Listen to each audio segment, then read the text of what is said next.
Hello to you all, and welcome to this series of discussions around the aesthetics of resistance in the arts. This is a series of discussions that we're starting today and which will unfold then tomorrow on Saturday and then Sunday. My name is Laura Cappelle. I'm a sociologist, journalist, and the New York Times theater critic in Paris. I'm very happy to be moderating this conversation with Milo Rau, Édouard Louis, and Geoffroy de Lagasnerie. So over 3 days, we will try and explore first how activism and artistic practice can be intertwined today and how activism has shaped their understanding of art.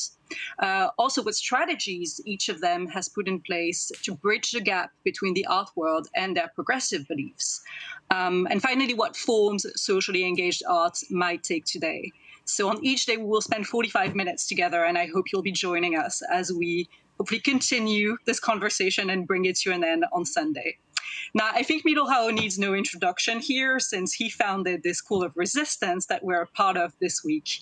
Many of his works are being shown every night as part of the program, so I recommend catching the Congo Tribunal today at 7 p.m. But let me say a few words about our other two speakers today.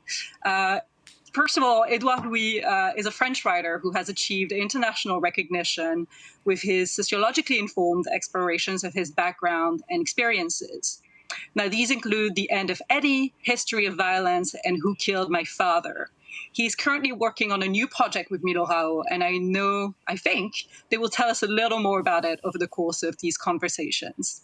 And finally, Geoffroy de Lagasnerie is a French philosopher and sociologist who has written extensively about culture, politics, and criminal justice from the perspective of social science in books including The Art of Revolt and Judge and Punish, for the ones that you can find in translation. There are many more in French for French speakers among the audience.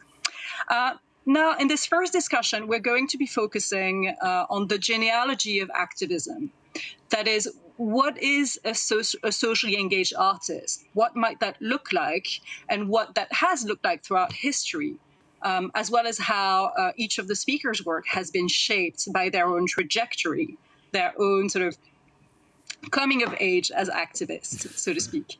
Now, to start with each of you, if perhaps anyone can start, but this is a question for all of you. How do you each relate to the history of activism within the arts? Are there specific movements, specific periods or figures that have contributed to your understanding of it? Milo, you should go first. I don't know who will... Shall I start? Yes, thank you. So thank you, Laura, for this beautiful introduction and that you are ready to moderate us. And thanks, Édouard and Geoffroy, that you are here for 3 days. So I think, there are, let's say, biographical accidents that make you an activist and that make you an activist of that kind or that kind. I think for me, and this is, let's say, more my biographical background, there were some moments in my youth that brought me in a certain direction, let's say perhaps even in a kind of in a classical direction of activism. That was that the second husband of my mother was a Trotskyist. So even in Switzerland that exists, obviously. And he was introducing me. I remember I was 11 years old, and he was telling me, Milo, listen, Lenin is the most interesting and important figure of the century. So we were still in the 20th century. And I started reading him, and I started reading Marx, and then I started to understand that there seems to be underlying structures that are kind of programming us to react in that way or in that way, and these structures can to be changed. And even only if we change these structures of how we live together, the structures of language and the structures of practices, and perhaps the structures of the classes, we can change whatever. So that all this is determined. And I think that was for me a super important influence very, very early. Then 89, end of real existing communism. I was 12 to 13. I studied Russian to read Lenin in the original version, and I continued kind of preparing myself to become a sociologist. And I remember it was 94 and then 97 when I went for the first time to Chiapas. And this was for me the first movement that really from close I could understand how, for example, an medieval functions, how you can use the internet. What they were the first big international movement that used the internet to be visible somehow and to give symbolic power to people that didn't have a big army, for example. So this influenced me a lot. So just fast, I think these are the 2-3 movements that made me understand. And later I was, of course, Bourdieu was very important for me as an influence. And then I started to work as an activist. And perhaps as a last comment on this, my first works as a director were not in theater. I started as a journalist and in television, but even before, I was organizing big demonstrations for the socialist youth in Switzerland, in Zurich and in Geneva. And there the question was, from what point to what point you would go in the city? What is written on the banners? At what moment joins what movement together that in the end, how you organize a kind of an afternoon of speeches, when comes the music, etc. So this was for me, let's say, the first artistic approach, or where I saw that I can kind of model the social body somehow as a director, a kind of a director, when I was 20 years old. So that's how it started for me. Now, Milo, you mentioned Pierre Bourdieu, and I know he is, of course, a French sociologist, for those who may not know. He's a major influence on all three of you, and I know Geoffroy has written extensively about his work in his own books. Perhaps, Geoffroy, you can tell us a little bit more about how your own social consciousness was awakened in your life. Man hört ihn nicht. Geoffroy? You don't hear me? Yeah, now we hear you. Now we hear okay? you. Okay, perfect. Yeah. So hello everybody, I'm very happy to be here with you all. I would perhaps question your question by saying that it's always very hard and problematic the fact that we always call activists people who are leftist, in fact.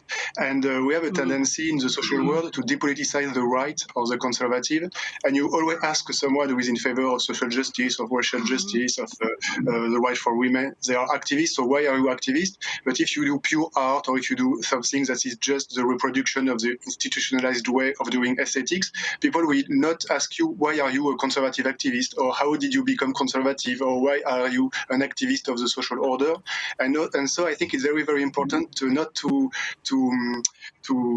reserve or to use only the term activist for people who are in favor of the transformation of the world.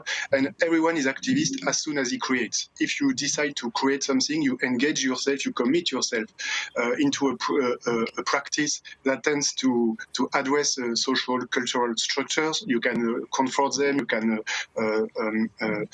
aggravate them, you can transform them, and so on. And so as soon as you appear in the public space, as soon as you publish something, you write something, you create something, you are an activist. And everyone is an activist. I am, Milo is, Pascal Dussapin is, everyone is an activist, as is an activist of an idea of the world or of a conservation, of a transformation of the world. So I would very, very question the notion that we have to explain why we are activists as if the other were not. And I will say that for me, it's not... I always, regarding myself, I always say that being a leftist activist is not something that is explainable. It's something that is given into the world. You just have to be born into the world and to see, I don't know, homeless people sleeping in the streets, masculine domination, rape, wars, imperialism, colonialism, and so on. As soon as you look at the world as it is, you cannot be in favor of the perpetuation of the world. So in fact, in my theory, the left, it's something that is given by the world. If you look at the world, you want to transform it, and in fact, it's impossible to explain that it's given as the simple fact of being in the world makes you aware of inequalities, of domination, of structural domination, and so on. And so what should be explained, in fact, is why people are not leftists. How do you explain that some people are not in favor of the transformation of the world and want the world to continue as it is and not to transform it? So I think it's always a good way for me to say that it's not possible to explain how you become a leftist. It's normal. You have to explain why people are not leftists. So we're going to go with left-wing activism then. So to be clear in this discussion, and perhaps Édouard now, I know, of course, you've written extensively about how you came to understand concepts like class and domination, but perhaps for people who may not have read your works, how would you summarize that trajectory for you? Yeah, I mean, what I think is interesting is that Milo and Geoffroy and me, we arrive more or less at the same moment. We create theater, philosophy, literature, doesn't really matter. We create right after the 20th century, you know? And the 20th century was a very rich moment of connection for historical reasons, for sociological reasons, for different reasons. It was a very, very rich moment in terms of connection between arts and politics, with people like Frantz Fanon, with people like Jean-Paul Sartre, with people like Simone de Beauvoir, and predominantly it was a moment of committed literature, what we call committed arts. Art engagé, philosophie engagée, théâtre politique, and all those kinds of things. And I think that the question for us was how to push that boundaries even further, and how to kind of recreate and reinvent those things. And I think Milo with the neorealism and with his like activist theater that he will talk about later, Geoffroy with his oppositional theory, and what I tried to think as confrontational literature is like three very similar movements of kind of trying to reinvent the links between arts and between politics. My point was that to say that the committed art of Simone de Beauvoir and Jean-Paul Sartre, mostly, but of other people too, was an art that consisted in showing reality. You know, Jean-Paul Sartre said, committed art, it shows us a reality, present us a reality, for example, the life of women, the life of prostitutes, the life of black people, the life of gay people, etc. And from then on, from this fact of like showing a reality, people will be free to act or not to act. My point, which is similar at some point with Didier, with Geoffroy and with Milo, is that I think in the moment we live, we know reality. You know, we have access to reality. It's not like when Zola was showing up what was going on in the mine or for the workers. It's not when Jean-Paul Sartre was showing what was going on around us in other parts of the world and everything. We live in a moment where people have the internet, where people have access to information, where people have like a massive access to media. And so people know how bad the world is. People know how racist the world is. People know how tough and heavy the masculine domination is, how like LGBT people are being treated all around the world. And so for me, the question is not anymore to show the reality, if we know that reality, but how can we push people to act against a reality that they already know and that they don't really want to know, you know, except for several exceptions. I think that art and theories, they don't really have anything to teach us anymore. We don't learn anymore from those kind of things, from those reality. The question is, when you create, how do you push people to really act? Because the rest of the time, there is a problem with the sound.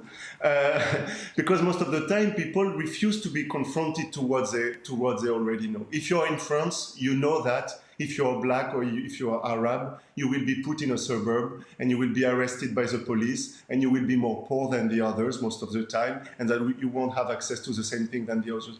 Everybody knows that if you're a woman now, you are subjected to masculine domination. Everybody knows this reality. So for me, the question is, when you write a book, when you make a piece of art, how do you make in order to force people to be confronted to those things that they know? And for me, this is what I call the move from engaged literature, committed literature, to confrontational literature, and to confront people with that knowledge.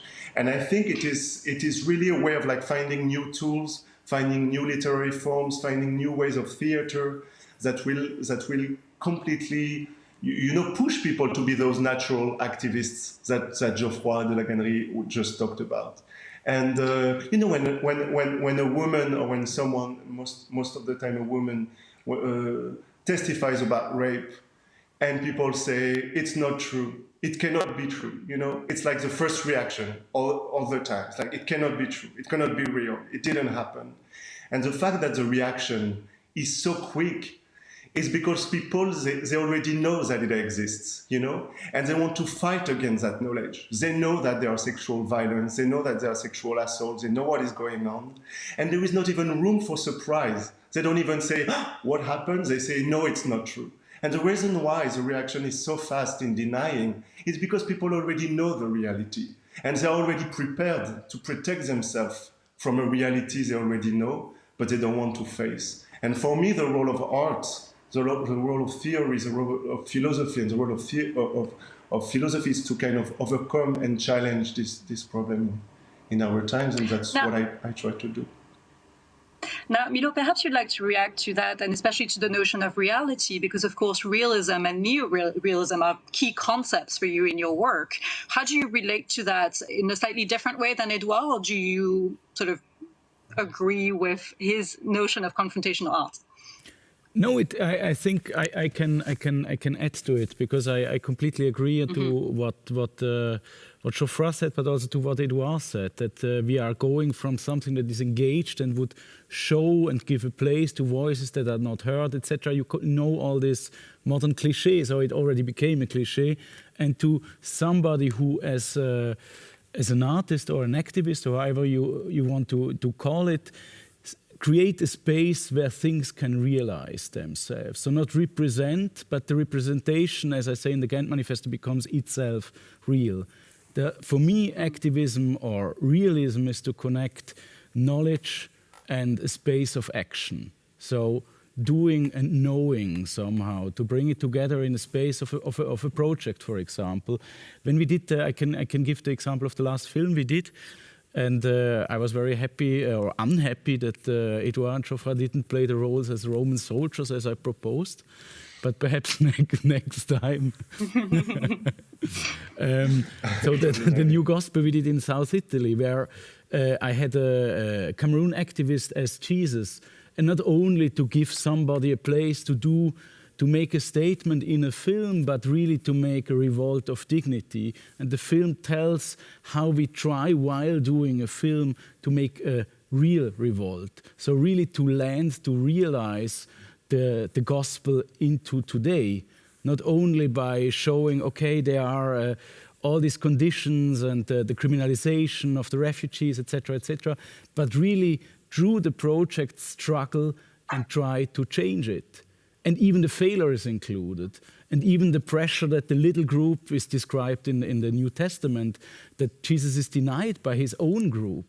It's not actually the police in the end of the day who makes him fall. It's the social pressure that makes the social activist group explode somehow. It's perhaps the narcissism of Jesus, etc. So describing, I call it actually utopian documentarism. It's like creating a situation, giving a cadrage to reality by art, that this reality can become fiction somehow, and something can happen that wasn't foreseen. And of course it goes into two directions. When we are here in the School of Resistance, for me, when we are enclosed, let's say, in the total presence of neoliberalism, without future and without past, and the presence is mediatized all the time, and we hear the same stories of the past, somehow again and again, is try to take a myth from the past, bring it to the present, to produce something new for the future. It's kind of mixing time together. That's what realism is. And one more comment I want to do, because Édouard used the word neorealismo. I somehow quote sometime, let's say, the classical neorealism methodology of, for example, editing film. When you look like how Pasolini did his films, it's very interesting. Because, for example, he deconstructs the dramaturgical space. You don't have over-shoulder shots. You don't know in which relation Jesus is to the apostle. You don't even understand if they are in the same room. Or he shots on somebody who is listening, and you don't see what he is listening to, because you see everything that you can understand that he listens in the face of this person. And this kind of deconstructing, not telling the story again, but deconstructing the story and putting the different elements of this story in a room that they are free again and can connect in many new ways. And I think there are many positive and negative aesthetical levels as a realistic writer, because normally in the common sense, realism means that somebody just writes down what happened to him, no? That's all autobiographical writing. But actually it's the it's the understanding and realization of all the possibilities that lie in this situation you kind of condensed as being a subject in that world. And then you see that you are many things. And I think that's what for me is interesting by being realistic, to realize things that were not foreseen, or that they were forgotten, or they were not logical in a normal strategy, or there's a kind of a luxury in a normal way of telling the story, that you would say, you don't need this figure and this figure. As a last comment, our Jesus film is the first Jesus film, I think, where Jesus is only like 20 to 30% in the image. Normally you have at least 80% Jesus, and then a kind of little things around. We have a lot of things you don't need actually in a Jesus film. You can tell a Jesus film much more economically, and that's all what I'm interested in when I say I try to activate reality and not only describe it. Now, I think we're getting to the questions of the traditions that you are each in dialogue with. In a sense, you've already mentioned some, and I was wondering if perhaps Geoffroy would like to expand on that, on what your own path was and what traditions you believe that you are speaking to and perhaps taking to the 21st century as you're working as a philosopher and sociologist.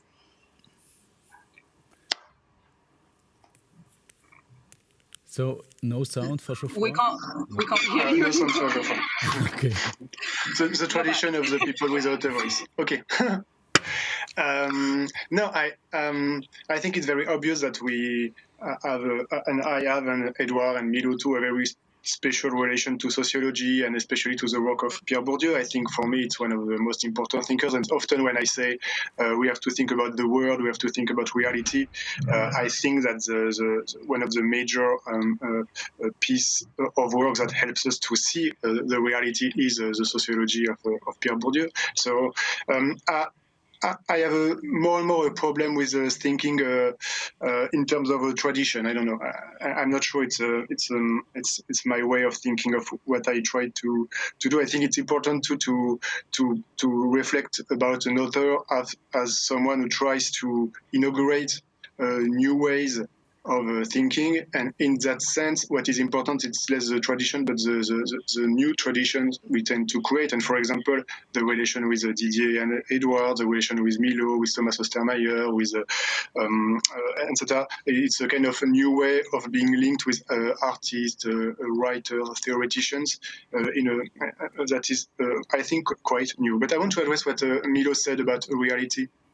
And his film about the new gospel, which we loved very much. And I think that there is always for me a tension about the artistic project and the notion of reality, which is to say that I think it's very hard to how to say to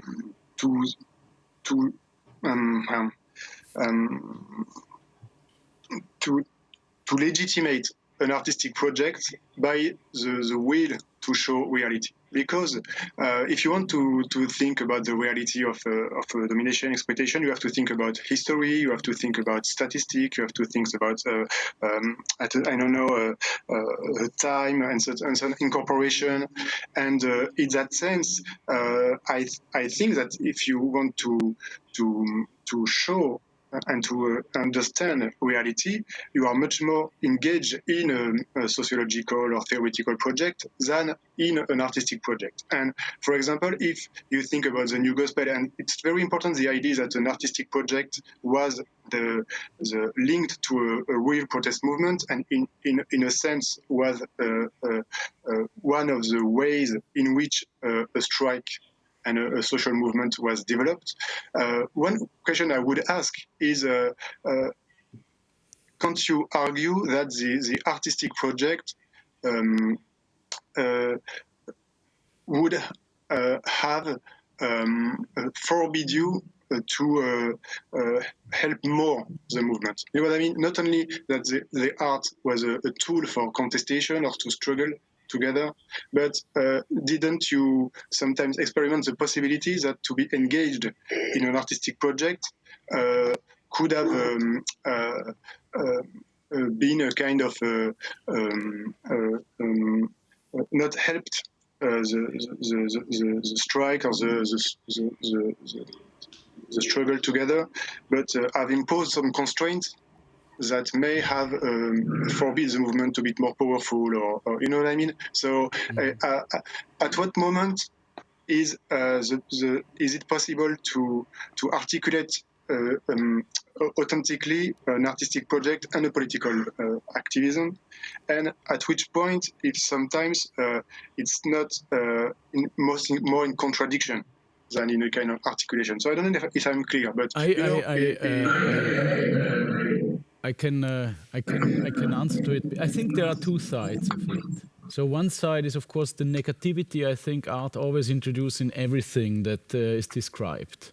So it's you know, it's always, for me, making art is always has a perhaps dangerous deconstructive element all in it, and you see it in the New Gospel. That, and it was also what when we had the first presentation of the film in Venice, that some of the activists were a bit unhappy about it. For example, all this making of, this failure, this kind of scenes that were interrupted because it was not, you know, this mix that art introduces in the field of reality and in the field of politics, because I think politics, classical politics, want to tell a straight story.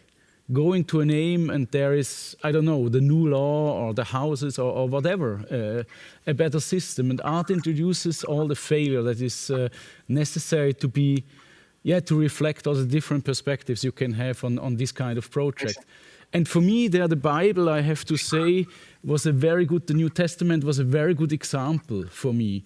Because when you look closer to the Bible as the central propagandistic book of the Middle East, Western civilization of the last 2,000 years, I would have forbidden it from the beginning on, because as propaganda, it's completely deconstructive. So you have told the story from 6 different angles. You have a leader that fails. You have a kind of even a methodology of failure. You have somebody who is narcissistic at moments. You see all the problems of leadership. You see all the problems of a little activist group. And in the very end, I mean, the basic problem is that even the Messiah is not the first one. He's baptized by somebody. Somebody was even before. And when he dies, because he is God, he is asking, but God, why did you have forsaken me? So it even asks the existence of God. And this is the propagandistic book of the Christian civilization, you know. And I think that's very interesting. And here you see for me, and that's why I was so interested in this book and in, let's say, old texts too, that show how you try to construct a kind of a strong story that would lead you to transcendency or lead you to the kingdom of God. But at the same time, you introduce everything that makes it completely impossible. Let's say the failures of humanity. And for me, that's a moment, and I think in the end of the day, you find yourself with your comrades in it, that you somehow accept your own weaknesses. So I think you call it also shame, that you are honest on what you do and you show what you do. And for me, this is kind of the meta-activism. This is the beauty of activism, this kind of failure. On the other hand, and this is very practical, of course, the multiplication of the image, a strike leader being Jesus in European cinema, etc., etc. This helps a lot to these people in terms of visibility, in terms of another way of telling a story, in another parallel world, which is perhaps the art house movie world. So this is a kind of a very simple support, but it's a very complex way how you. I mean, if you do it in an honest way and you're not just painting the affiche of Stalin in the end of the day, you know. But if you are doing in a kind of a present day's way, it's a very difficult and contradictory thing to do. Édouard, would you perhaps like to react to that, perhaps from your perspective as a writer, to the question that Geoffroy asked? Yes, I mean, I don't necessarily agree with Geoffroy on this, and the thing is, we all agree on one thing, which is that representation is not enough anymore, and that representation is old-fashioned, and that there was a kind of too easy things to do in saying we're going to represent something and it will change something, and we are trying to push those borders. And what Milo is doing is, for me, really revolutionary from that point of view, to create a movie like the Jesus movie, or to create a play that would change the reality at the moment he is creating the play, to do a play that will create a social movement at the moment he's creating the play, at the moment he's shooting, he's saying, okay, to the people, we are going to create a social movement, and this will be the play. And for me, this is really something completely new and radically new. And that kind of push those limits of arts that Geoffroy was mentioning. But on the other way, I think that there is a specific way that art, with which art can change people and can change reality. And when we think in terms of like political change and social change and transformation, we always think in terms of like collective and big groups suddenly being transformed, you know, with the social movement, with people going in the street, with people protesting in the street. But also for me, the power and perhaps the beauty of art is its possibility to change a collective that doesn't know that it exists as a collective, you know? Mm-hmm. And how many women were changed in reading Simone de Beauvoir, alone in their bedroom, alone in their sofa, alone, you know, in the park, reading The Second Sex from Simone de Beauvoir, and understanding this is my life, this is the oppression I'm going through, this is the oppression I'm living. How many black people who were enduring racism read Frantz Fanon, or read the writings of the Black Panther Party, and say, this is my situation of oppression. And in fact, for me, the power of art is already here in the way it changed so many individuals, one after the other, and at the end create a kind of silent and almost invisible collective movement, but which is collective, you know?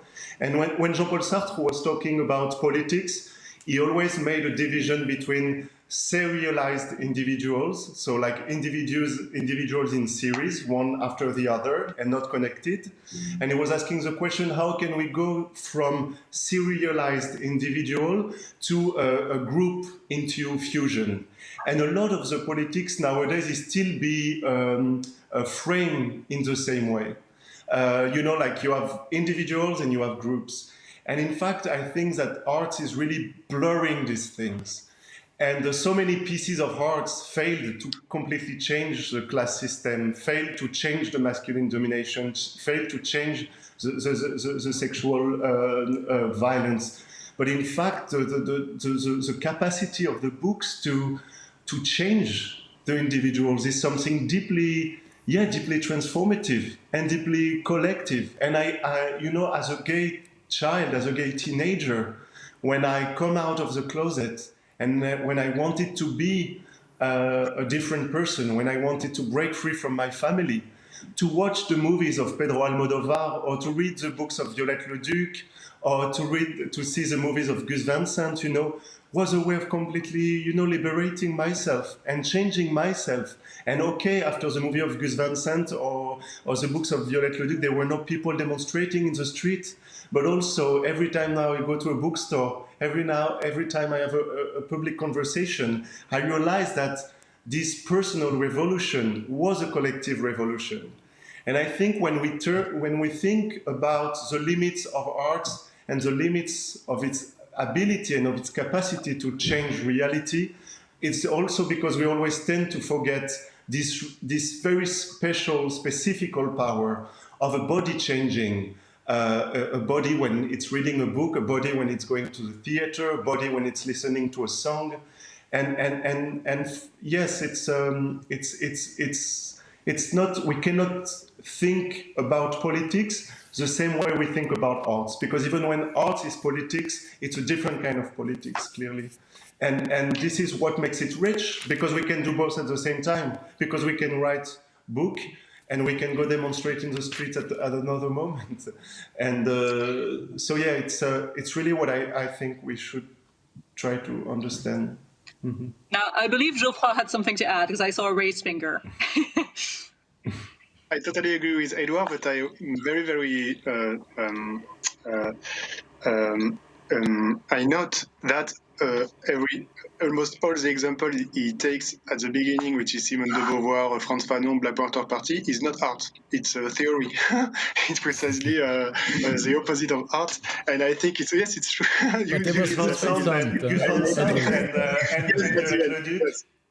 But I think that in terms of if you want to be aware of yourself, to learn something about yourself, to understand what we are, what produces you, I don't think that you can have emotion writing a movie, but at the end, if you want to think of art as, or you think about what kind of practice can help people to understand what they are and what they want to do to change what they are submitted to, at the end, you need a project that is explicit about the social structures, a project that will address their conscience about their ability to learn something about themselves, about history and so on.